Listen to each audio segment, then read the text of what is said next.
What's happening, good people? Welcome to the Wealth 100 Show. I'm your host, George Gilmore, and it's go time. Listen, guys, each week we bring on six-figure professionals and entrepreneurs who are winning in life and business. If you're ready to take your life to the next level, you found the right place. I need you to get into the room right now, guys. I'm putting you in the room with winners that will help push you towards your dreams. Finally, if you want to grow your business, grow your network, and live your dreams to the fullest, I encourage you to apply to the Wealth 100 Mastermind at thewealth100.com, where lives are being transformed through self-development and access to wealth-building opportunities. Welcome to the Wealth 100 Show. Let's go.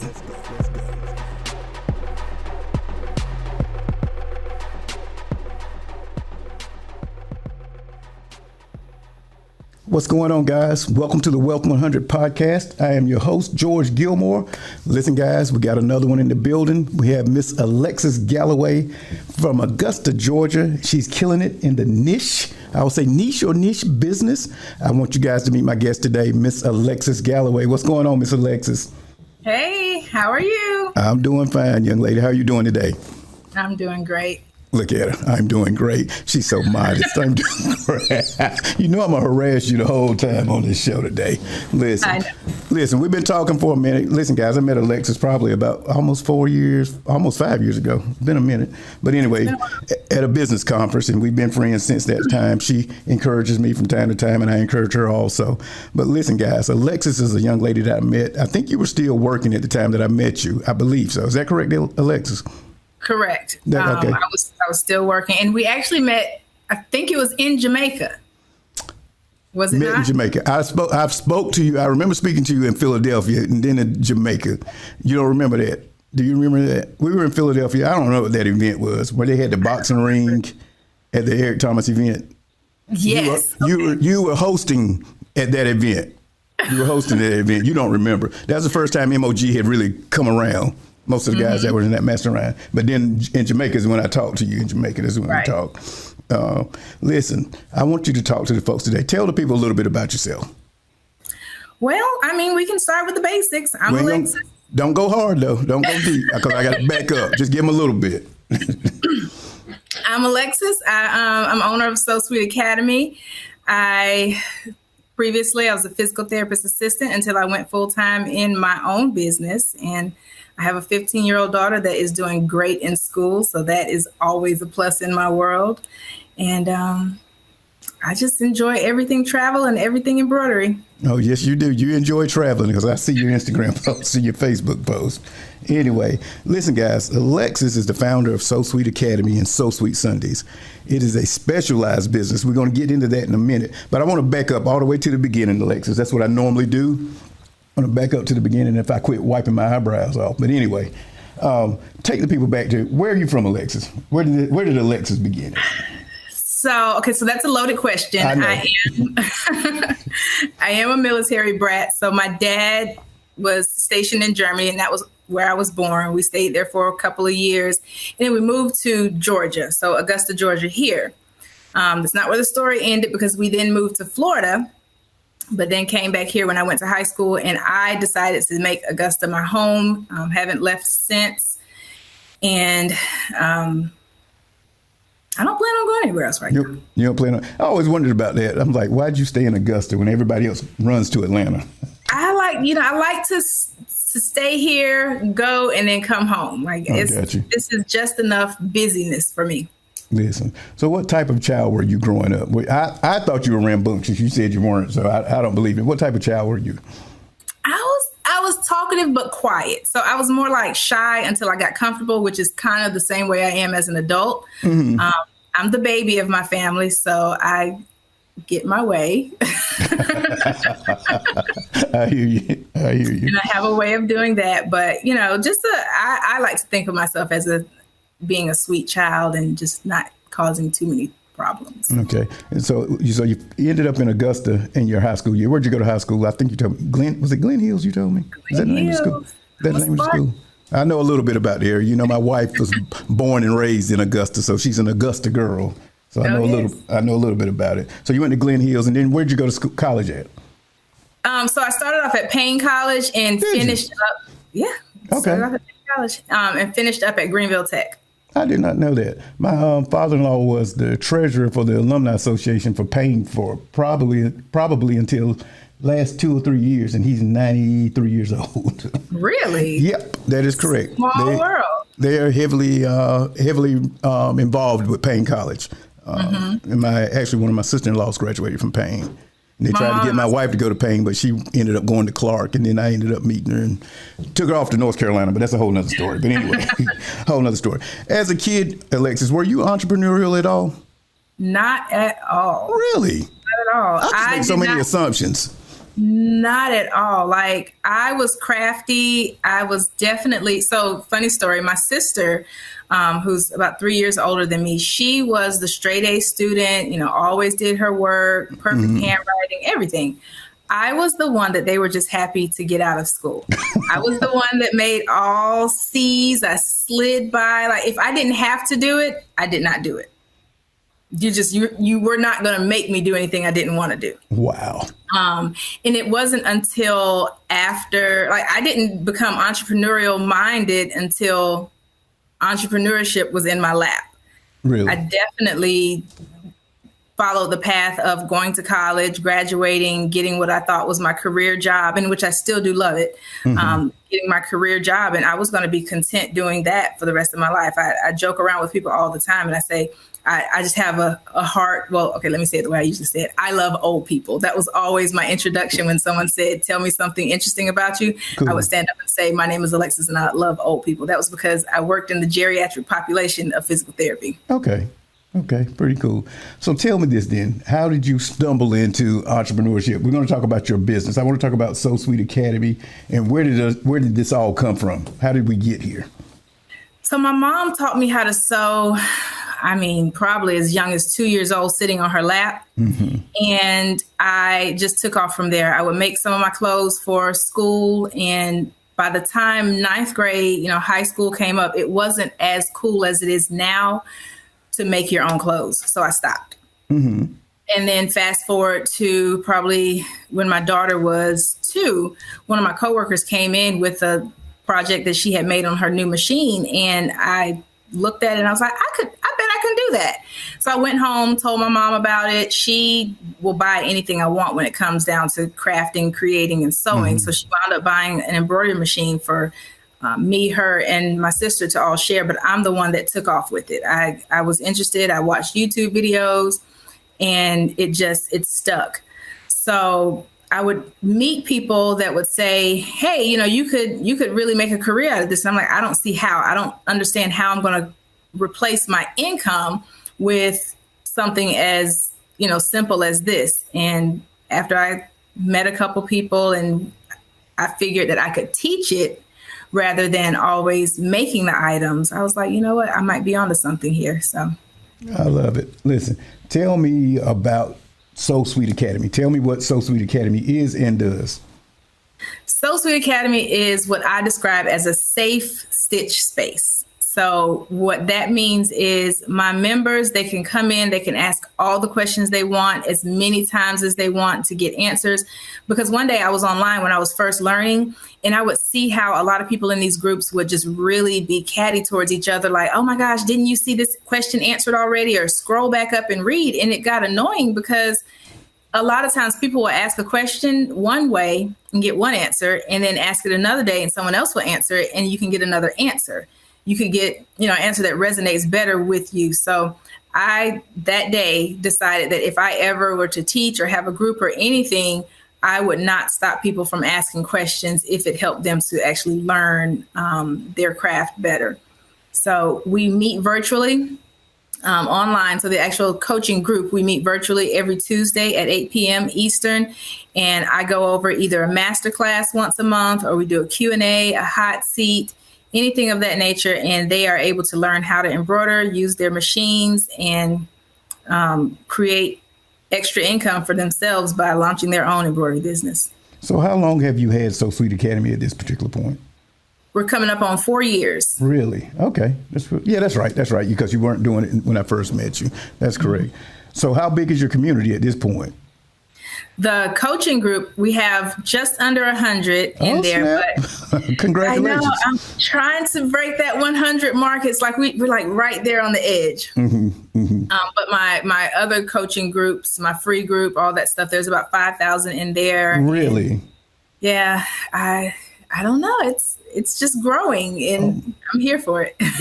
That's incredible, man. That is incredible. So the So Sweet Sundays, what is the difference between the Academy and the Sundays? So the So Sweet Sunday, you're just going to catch me cutting up. All right. You're going to be able to see my personality. We're going to stitch. We're going to make all the mistakes so that you can understand that the learning is in the mistakes. You know, don't be afraid to try this out, try this texture out, try this thread out. If your machine, if you break a needle, break thread, like we're just going to figure it out in there. So it's kind of like my lead magnet. I didn't realize it until I got deep into this. Right. It makes sense. That lead magnets are important. So every Sunday that I go live, I get to meet a new friend. We hang out. Look, relationships built. When I met you and you told me you were doing you were doing that, I was like, man, how's she gonna make money sewing? But man, I've been looking. I'm like, okay, I get it now. You went hard in a niche space, which is perfect. It's perfect. I love the way you're doing that. Talk to me about staying focused on what you're doing, because we talk a lot of times about challenges. Talk to me about how you stay focused. Well, that's a good question, because staying focused definitely is tough. But being that this is what I do, it's all I do. I don't really have time to focus on anything else. I'm right now sitting in what used to be my living room when I had a sofa and a love seat and all that fun stuff. But during COVID, I was looking around my house and I'm like, I don't have much company. So let's just sell this sofa and turn this into my second sewing room. You're teaching class now. You're teaching entrepreneurs how to get stuff off the ground. Use what you got. Use what you have. Absolutely. And then by the time I became an educator for Brother, it was really necessary to have this extra space, because then I was getting all these different machines and having to demo on them and show them how they work. So now I have a space for my single needle machines. And then I have what's called a PR room, which is the my larger multi-needle machine. So I kind of named it. I feel special for doing that. Listen, you just skipped over, now that I'm an instructor for Brother. We got to back all the way up. First of all, did y'all hear what she said? She's an instructor for Brother, BROTHER, educator for Brother.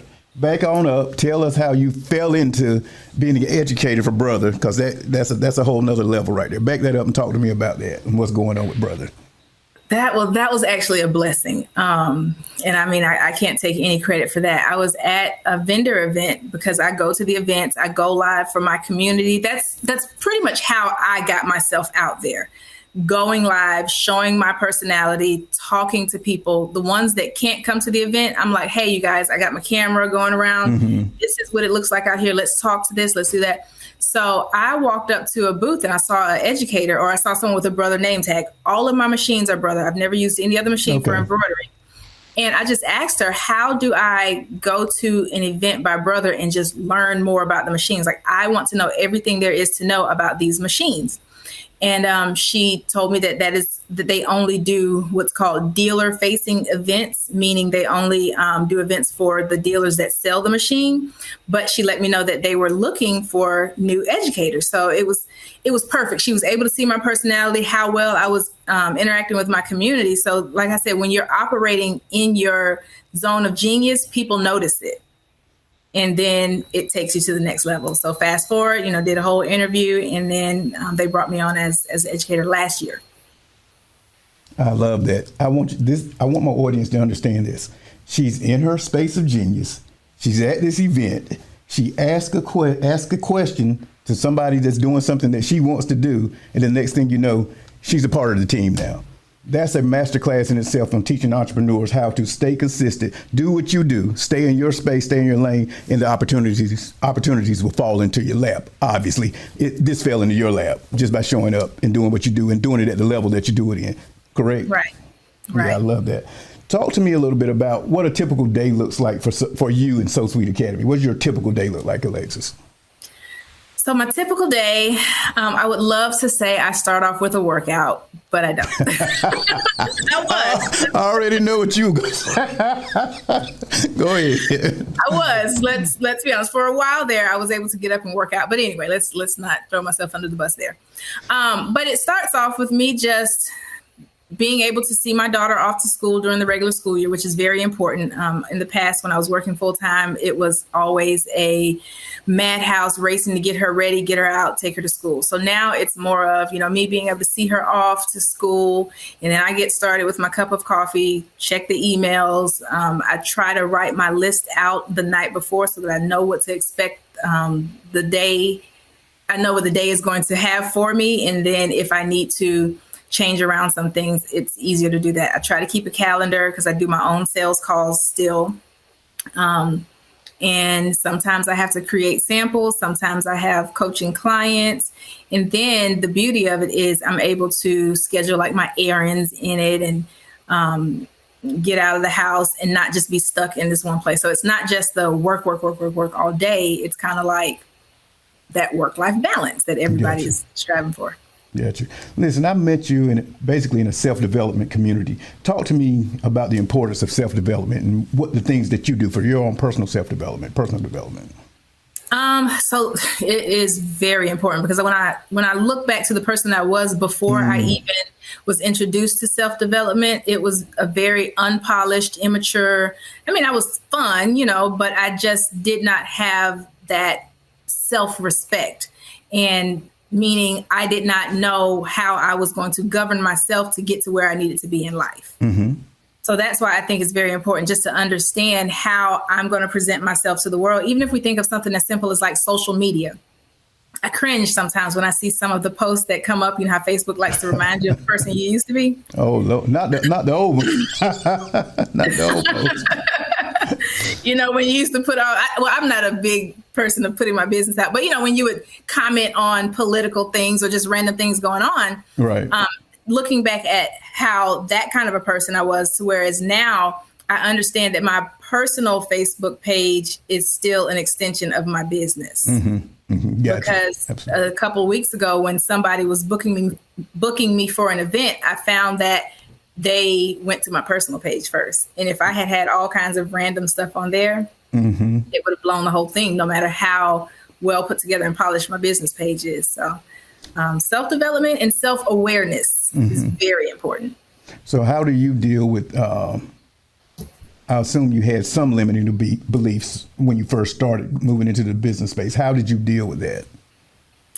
I'm still dealing with that, to be honest. Okay. I'm still definitely dealing with that and figuring out how I can just stay empowered, mm-hmm.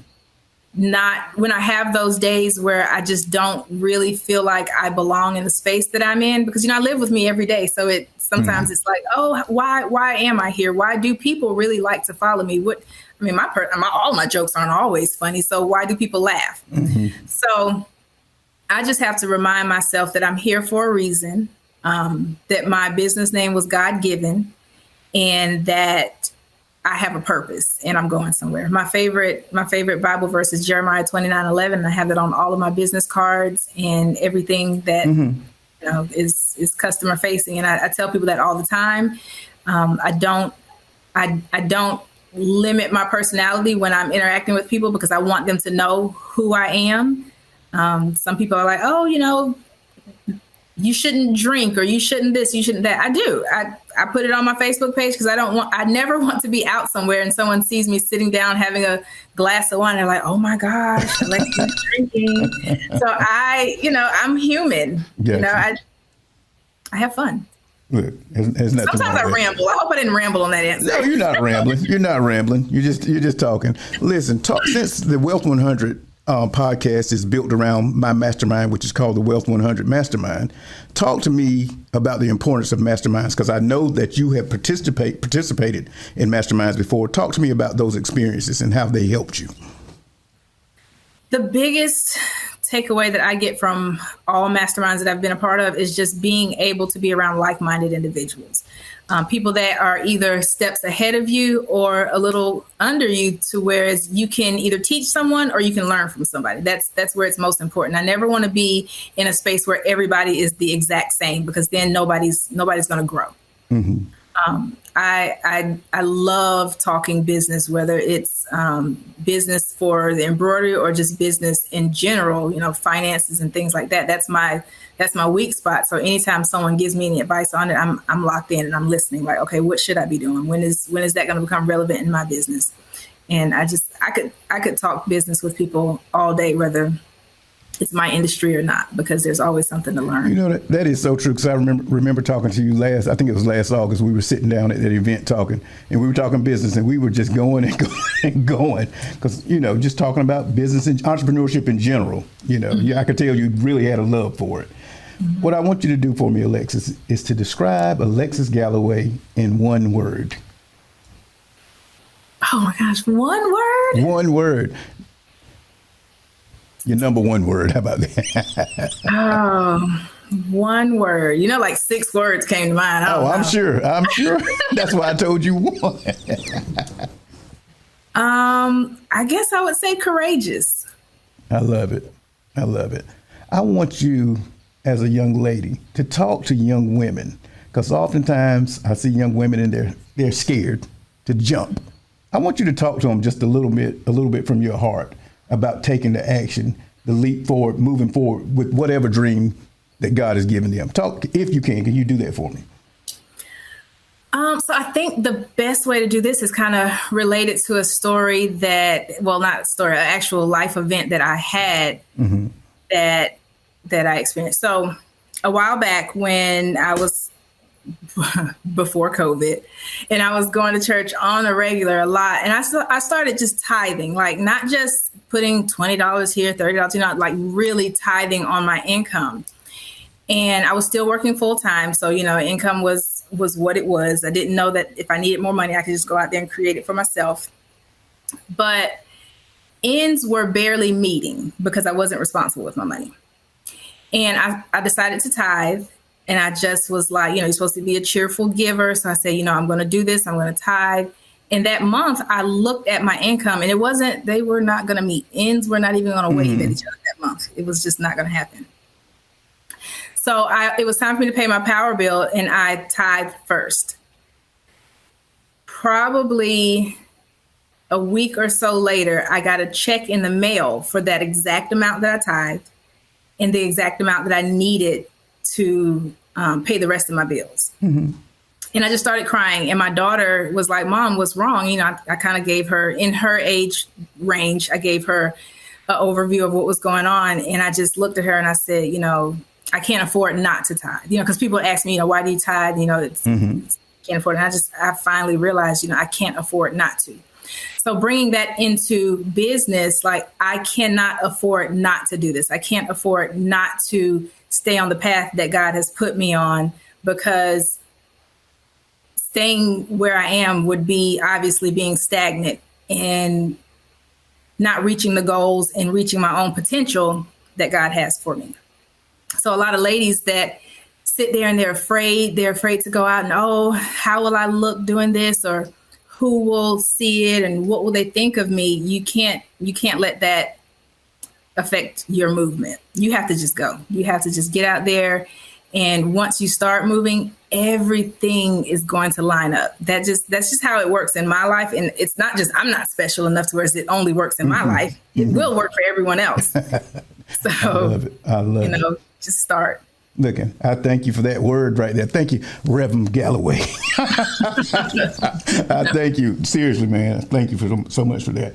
Talk to me about dreams, because I know you're a dreamer. What dreams at this point do you have left for So Sweet Academy and for Alexis in general? I definitely have a lot of income dreams. I have not reached my income potential quite yet, not even close, but I would like for my academy to just grow into something that is seen and known, and like that this is the place that I need to be to to reach my goals, to learn how to embroider, whether you're going to use it for hobby or for an actual business. I run across so many people that want to exit their 9-to-5, and they are just like I was when I first started. They don't think that they could replace their income with what they call crafting. And, we're more than just crafters. Right. But that's what we all thought. I thought until I met you. We all think that. Yeah. We do more than just crafting. I love it. Listen, if I ask you this, are you finding fulfillment in doing what you're doing right now? And what does fulfillment look like for you? Absolutely. I'm finding fulfillment because I get up every day and I'm willing to start this over every single day. I'm willing to put myself out there. I find more joy in reaching out, talking to people, trying new things. When I was first starting and people would come to me and have different orders, even if I didn't know how to do it, I still took the order, which I thought was crazy. Yeah. But I find that I'm doing the same thing now. Right before we hopped on here, mm-hmm. I have to do a tutorial, like a written out tutorial video and all. I have to do one for brother, and I didn't know how to do it. So I looked up a couple of videos. I went over it a couple times, and then now I know. That's how I learn. Mm-hmm. I teach so that I can teach myself. So I love it. Listen, since we're talking about, I got a project for you. I want you to do some hats for me. I've seen some of the hats you've done. I want you to do some hats for the Wealth 100 Mastermind. So okay. I got about 20 guys in there. We're going to get about 20 hats. I'll get with you offline and we'll get an order in there. Is that okay with you, ma'am? Yes. Is it that logo that I saw pop up on the screen? Yes, ma'am. That is correct. The Wealth 100 logo. That is correct. I love that logo. You got to tell me which hats to get now. We don't want no goofy hats, Alexis. I got you. Listen, I would not put my name and my expertise behind anything goofy looking. There you go. Yeah, we'll take care of that. We'll talk afterwards. If you had to go back to 18, if you're going back to 18, what would you tell your 18-year-old self? Wow. Let's see. At 18, I had already graduated high school and I was in college. So my 18-year-old self, just don't give up. And don't follow the crowd. Beautiful. I love that right there. Don't follow the crowd. That would be the solution for most people because 90% of people follow the crowd at all times. Yes. That's just facts. Those are just facts. Let me ask you this. Do you have an exit number, financial number that you would be like, I'm good. I'm going to an island. There's nothing else for me to do. Do you have that number? And if you don't have that number, what would that number be? And you can still do work also, because I give you the option. Not yet. I don't have an exit number. Mm-hmm. And I think it's because I'm just loving what I do so much that I cannot see myself not doing it yet. So I don't have an exit number. Maybe I should think of one. Yeah, I think you need a number. You don't have to exit though, but you should have a number. You should have a number. Maybe I should find out how much it costs to be me. Okay. We've heard that before. Cost to be you plus some. How about that? How about that? And my daughter, because she's pretty expensive too. I see. Listen, Alexis, I've taken up enough of your time today. We're getting ready to close out. I want you to tell the people where they can find you on social media so they can check into So Sweet Academy. Talk to them. So I am So Sweet Academy everywhere. That's SEW. Sweet, SWEET Academy, ACADEMY. Everybody wants to do SO, but it's SEW. You see what I did there with the word? You slick with the words. Slick with them. So on Facebook, Instagram, and on TikTok. I mean, I'm not as present on TikTok, but I'm on all of those platforms. And that is also my website, SoSweetAcademy.com. SoSweetAcademy.com. Thank you so much, young lady. Listen, guys, this has been another episode. I want to thank Alexis Galloway from Augusta, Georgia, for taking time out for us today and teaching you guys a masterclass on how to win in the niche space. Thank you so much, Alexis. Wealth 100 Mastermind, Wealth 100 Podcast. We'll talk to you later. Peace. Bye. Bye-bye.